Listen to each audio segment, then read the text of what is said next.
तो इसमें जो है वो बहुत सारे स्टूडेंट को कंफ्यूजन हो रहा है कि कब का होना चाहिए, कैसे होना चाहिए, 21 का, 22 का या 23 का। जिसके पास डॉक्यूमेंट प्रॉपर है, जिसके पास नहीं है, जिसके पास मान लीजिए प्रोविजनल है, ओरिजिनल नहीं है, या EWS NCL उस टाइम का नहीं है, तो लगभग मतलब एवरेज में आप मान लें कि 5 मिनट, 5 से 6 मिनट एक स्टूडेंट पे वो टाइम दे रहे हैं। आज मैं आप लोगों से बिहार सिविल कोड क्लर्क का इंटरव्यू का एक्सपीरियंस शेयर करने जा रही हूँ। तो जैसा कि आप लोग जानते हैं, बिहार सिविल कोड क्लर्क का, जिसको अब UDC के नाम से जाना जा रहा है, उसका जो इंटरव्यू है वो 8 तारीख से शुरू है और 20 तारीख तक चलेगा। तो जिसमें मेरा इंटरव्यू जो है वो गया जिले में था, जो 12 तारीख को यानी कल था। तो मैं आप लोगों से अपने इंटरव्यू का एक्सपीरियंस शेयर कर रही हूँ। तो मैंने अपने इंटरव्यू से रिलेटेड कुछ पॉइंट जो है वो मैं नोट की हूँ, ताकि मैं एक एक पॉइंट आप लोग के साथ शेयर करूँ, कोई भी पॉइंट मिस ना हो, जो आप लोग के लिए यूजफुल हो। और आपका जो अगर आने वाला दिन में आपका इंटरव्यू है तो उससे आप इस वीडियो से आपको कुछ फायदा मिल सके, आपका कुछ सहयोग हो सके। तो मैं शुरू से शुरू कर रही हूँ। मैं 8 बजे पहुंची थी वहां। मैं तो 8 बजे पहुंची, पर 7:30 बजे से ही एक एक करके लोग वहां पहुंचना शुरू कर दिए थे। एंट्री जो है वो 8 बजे के लगभग शुरू हुआ था। तो एंट्री के टाइम आधार कार्ड, एडमिट कार्ड, बस यही 2 चीज चेक हो रहा था। उसके बाद रोल नंबर वाइज एक एक करके सबको एंट्री दी गई। एंट्री देने के बाद सबको लाइन से बैठा दिया गया था। फिर एक एक करके सबको अंदर बुलाया जा रहा था। जो कोर्ट रूम था उसके अंदर बुलाया जा रहा था डॉक्यूमेंट वेरिफिकेशन के लिए। तो डॉक्यूमेंट वेरिफिकेशन में जो सबका कंफ्यूजन है कि NCL चाहिए, EWS चाहिए, वो कब का होना चाहिए, वो सारे पॉइंट में आप लोग को एक एक करके क्लियर करूंगी। मेरा जो डॉक्यूमेंट था वो जैसे जैसे मेरे से मांगा गया था, तो एडमिट कार्ड में जो भी आपको एडमिट कार्ड में लिखा गया है, एक एक लाइन एकदम सेम उसी लाइन में अरेंज करके सबको लेके जाना था। सबसे फर्स्ट तो एडमिट कार्ड हो गया, एप्लीकेशन फॉर्म का प्रिंट हो गया, और ये सबका एक एक कॉपी भी लेके जाना था।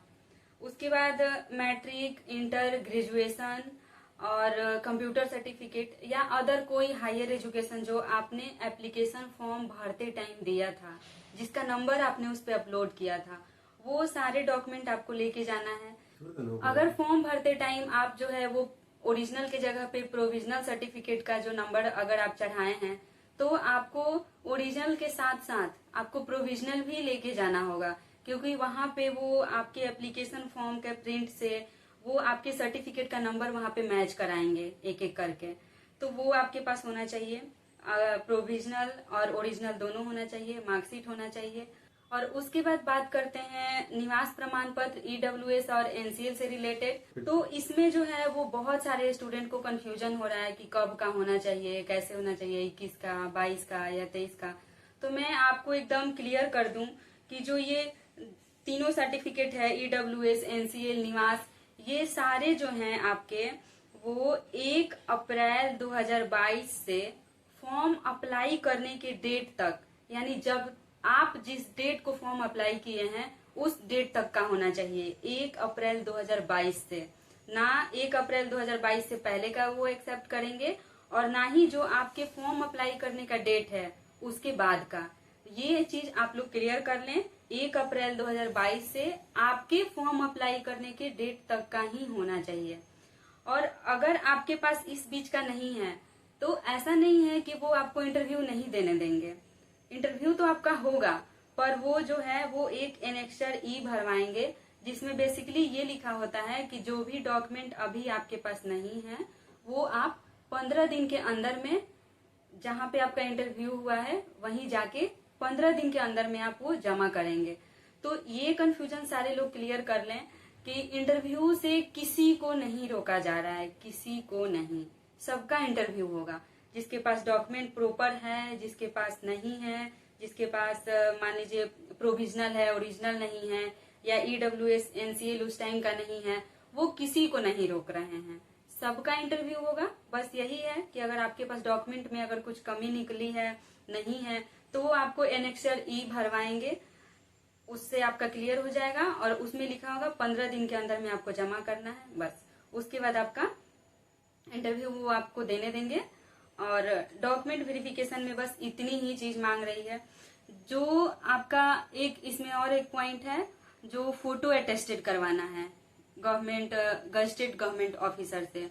तो उसमें मैं आपको क्लियर कर दूं कि कहीं कहीं आपको बस 2 फोटो मांगा जा रहा है गजेटेड से साइन किया हुआ, और कहीं कहीं आपको 3 मांगा जा रहा है। तो अगर आपने अभी तक साइन नहीं करवाया है तो एक तो आप A4 साइज पेपर पे 2 फोटो वहां पे चिपका के ऊपर नीचे और उस पे साइन करवा लेंगे, और एक आप फोटो अलग से साइन करवा लेंगे जो कहीं चिपकाया हुआ नहीं हो, बस फोटो पे आप साइन करवा लेंगे और उस पे मुहर लगवा लेंगे। उसमें ये कहीं नहीं है कि आपको जो आप पेपर पे चिपकाएंगे उसमें ये कहीं नहीं है कि ऊपर होना चाहिए, नीचे होना चाहिए, आप फोटो पे क्रॉस करना चाहिए। हाँ, साइन होना चाहिए, पर मुहर अगर नीचे भी है तो चलेगा जो आपने पेपर पे चिपकाया है। और जो आप ऐसे फोटो लेके जाएंगे उस पे प्रॉपर साइन होना चाहिए और मुहर होना चाहिए। तो अगर आपने अभी तक साइन नहीं करवाया है तो आप 3 करवा लेंगे, नहीं तो बाकी 2 से भी काम चलेगा। और बहुत सारे लोगों का कंफ्यूजन है कि उस पे फोटो कौन सा रहा है, जो हम फॉर्म के टाइम दिए थे वो चाहिए या फिर अभी करंट का चाहिए। तो आप दोनों में से कोई लेके जा सकते हैं, वो भी चलेगा जो आपने फॉर्म के टाइम दिया था, और आप करंट पे भी करवा सकते हैं, दोनों चलेगा। बस इस पे ध्यान ये देना है कि गजेटेड ऑफिसर के साइन का डेट एकदम क्लियर दिखना चाहिए उसमें, और जो मुहर है वो भी क्लियर दिखना चाहिए, पढ़ने योग्य होना चाहिए कि वो किस पदाधिकारी का साइन है। बस इतना वो आपसे देखेंगे वहां पे। बाकी डॉक्यूमेंट से रिलेटेड तो मैंने सारी चीजें आपसे शेयर कर दी। इसके अलावा आपसे कोई भी डॉक्यूमेंट नहीं मांगा जाएगा।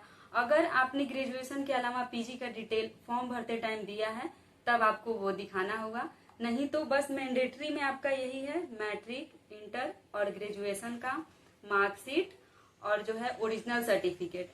अगर आप प्रोविजनल का वहां पे डिटेल दिए हैं फॉर्म भरते टाइम तो आपको प्रोविजनल भी लेके जाना होगा। ये हो गया ओरिजिनल सर्टिफिकेट। फिर आपको ये सारे ओरिजिनल डॉक्यूमेंट के एक एक जो है वो कॉपी लेके जाना है, और जो कॉपी है उस पे आपको सेल्फ अटेस्टेड करना है। सेल्फ अटेस्टेड करने का तरीका ये है कि सबसे नीचे में आप जो भी कॉपी है उसके नीचे में पहले आप लिखेंगे सेल्फ अटेस्टेड, ये आपको क्लियर लिखना है। उसके नीचे आपको अपना साइन करना है और साइन के जस्ट नीचे आपको डेट लिखना है। इतना चीज आप, मैं तो कहूंगी आप घर से ही करके लेके जाइए ये चीज, ताकि वहां पे आपको पैनिक ना होना पड़े या वहां पे आप थोड़ा रिलैक्स रहें। क्योंकि एक एक करके डॉक्यूमेंट बहुत सारे लगभग 10-12 के आसपास हो जाते हैं, उतने पे साइन करना रहता है, और वहां पे एक बेंच या एक चेयर पे बैठ के ये सब आपको करना होगा। तो फोटो कॉपी पे जो अटेस्टेड करना है वो आप घर से ही करके ले जाएं। उसका क्लियर यही है फॉर्मेट, पहले ऊपर आप सेल्फ अटेस्टेड लिखेंगे, उसके नीचे साइन, और उसके नीचे आप जिस डेट को आपका इंटरव्यू है वो डेट आप उस पे लिखेंगे। बस ये, और ये रहा डॉक्यूमेंट का। तो अब हम लोग इंटरव्यू पे बात करते हैं। तो डॉक्यूमेंट वेरिफिकेशन होने के बाद हम लोग को लाइन से बैठा दिया गया था रोल नंबर वाइज। तो मेरा जो सीरियल नंबर था वो 23 था, और इंटरव्यू 10 बजे के लगभग में शुरू हुआ। 10 बजे से स्टार्ट हो गया था इंटरव्यू होना, और मेरा जो इंटरव्यू था वो लगभग 12 बजे के आसपास में मेरा इंटरव्यू हुआ था। तो इंटरव्यू बहुत लंबा नहीं चल रहा है, ये आप लोग इसी से अंदाजा लगा सकते हैं कि 10 बजे से इंटरव्यू शुरू था, मेरा 23 नंबर पे था, और 2 घंटे में मेरा नंबर आ गया था। तो लगभग मतलब एवरेज में आप मान लें कि 5 से 6 मिनट एक स्टूडेंट पे वो टाइम दे रहे हैं, तो इसलिए ज्यादा नर्वस होने की जरूरत नहीं है। मेरा जब नंबर आया, बेल बजा, तो मेरे सेंटर पे प्यून बैठे हुए थे गेट पे, प्यून ने ही गेट खोला था। फिर मैं इन की, तो इन करने के साथ ही मैं बोली मैं कम इन सर। फिर जो जजेस थे वो बोले हाँ हाँ आइए आइए। फिर मैं अंदर गई, मैं सबको रिगार्ड की, गुड मॉर्निंग सर, और उसके बाद वो बैठने के लिए बोल दिए। फिर मैं बैठ गई, बैठने के बाद मैं सबको थैंक यू की। उसके बाद वो क्वेश्चन पूछना मेरे से शुरू किए। तो मेरे से इंट्रो नहीं लिया गया। बहुत जगह मैं सुनी थी इंट्रो हो रहा है, बहुत जगह नहीं हो रहा है, पर मेरे से उन लोगों ने इंट्रो लिया ही नहीं। मेरे से जो वो क्वेश्चन शुरू किए तो सबसे पहले उनका यही सवाल था कि आप कहाँ से आई हैं। तो मैं बताई कि मैं इस जिले से हूँ। फिर वो लोग पूछने लगे कि आप अपने जिले के बारे में कुछ बताइए। फिर मैं 2-3 पॉइंट बताई जो मैं तैयार करके गई थी। उसके बाद वो लोग मेरे ग्रेजुएशन के बारे में पूछे कि आपने किस सब्जेक्ट से किया है। तो मेरा इकोनॉमिक्स सब्जेक्ट था। मैं बताई कि सर मैंने इकोनॉमिक्स से ग्रेजुएशन किया है। उसके बाद वो इकोनॉमिक्स से 2-4 क्वेश्चन किए, जो मतलब नॉर्मल इजी ही क्वेश्चन था, जैसे जीडीपी, नेशनल इनकम, यही सब नॉर्मल क्वेश्चन किए थे। और फादर ऑफ इकोनॉमिक्स, उनके बारे में आप क्या जानती हैं, ये सब सिंपल क्वेश्चन किए थे। उसके बाद वो लोग पूछे कि आप इस जॉब में क्यों आना चाहती हैं। फिर मैं बताई, पर मेरे जवाब से मुझे लगा कि वो लोग उतने संतुष्ट नहीं थे, क्योंकि मेरे से फिर दोबारा पूछे कि तुम क्लियर बताओ कि इसमें तुमको क्यों आना है। फिर मैं ट्राई की उनको संतुष्ट करने के अपने जवाब से, पर फिर वो तीसरे टाइम हमसे पूछे कि तुमको इसी जॉब में क्यों आना है। फिर मैं जब तीसरी बार जवाब दी तो फिर वो बोले, फिर वो दूसरे क्वेश्चन पे मूव कर गए। उसके बाद मेरे से करंट के 1-2 सवाल किए। बस मेरे हिसाब से 4 से 5 मिनट मेरा इंटरव्यू हो गया था। उसके बाद वो लोग बोले कि हाँ ठीक है, अब आप जा सकती हैं। तो मैं यही कहूंगी, मेरा जो एक्सपीरियंस है कि जज मतलब बहुत उल्टा सीधा क्वेश्चन नहीं कर रहे हैं, एकदम नॉर्मल क्वेश्चन कर रहे हैं, जिसमें सबसे पहला तो आप अपने जिले से रिलेटेड थोड़ा सा तैयारी कर लीजिएगा। फिर आपका जो ग्रेजुएशन होगा उससे रिलेटेड आप थोड़ा सा तैयारी कर लीजिएगा, और थोड़ा करंट देख लीजिएगा। मेरे से पहले जिन लोगों का इंटरव्यू हुआ था, मैं उन लोगों से भी बात की, 1-2 लोगों से, ये जानने के लिए कि उन लोगों से क्या क्या पूछा गया था।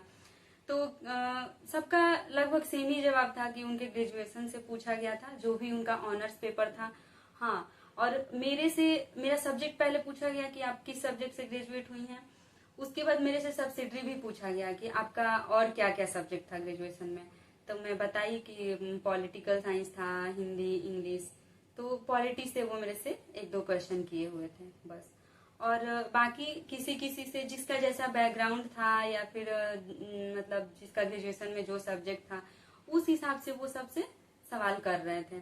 तो किसी से उन्होंने और किसी किसी से जैसे कि ये टैरिफ वॉर के बारे में पूछा था, या नेपाल का जो इंसिडेंट अभी हुआ है हाल में, इससे रिलेटेड पूछे थे। तो अगर आपके पास अभी टाइम है तो आप थोड़ा बहुत करंट देख लीजिएगा, जो करंट में अभी घटना हुआ है। बाकी अपना ग्रेजुएशन तैयार कर लीजिएगा। बाकी सब मिला के इंटरव्यू अच्छा रहा, और मतलब उतना हार्ड नहीं है, एकदम इजी वे में हो रहा है। तो आप रिलैक्स होके जाइएगा। और बाकी मेरे हिसाब से ठीक ठाक गया है। बाकी आगे आने वाले दिनों में जिनका भी इंटरव्यू है उनके लिए ऑल द बेस्ट। और अगर आपको इतने डिटेल के बाद भी अगर कोई कंफ्यूजन है, कोई सवाल है जो आप पूछना चाहते हैं डॉक्यूमेंट से रिलेटेड या इंटरव्यू से रिलेटेड, तो आप कमेंट में पूछ सकते हैं। मैं कोशिश करूंगी कि कमेंट में ही सबका जवाब दे दूं। अगर मैं नहीं दे पाई, अगर ज्यादा कमेंट हुए या क्वेश्चन हुए, तो मैं वो सारे कमेंट पे मैं एक नेक्स्ट वीडियो बना दूंगी, जिससे आप लोगों की हेल्प हो जाएगी।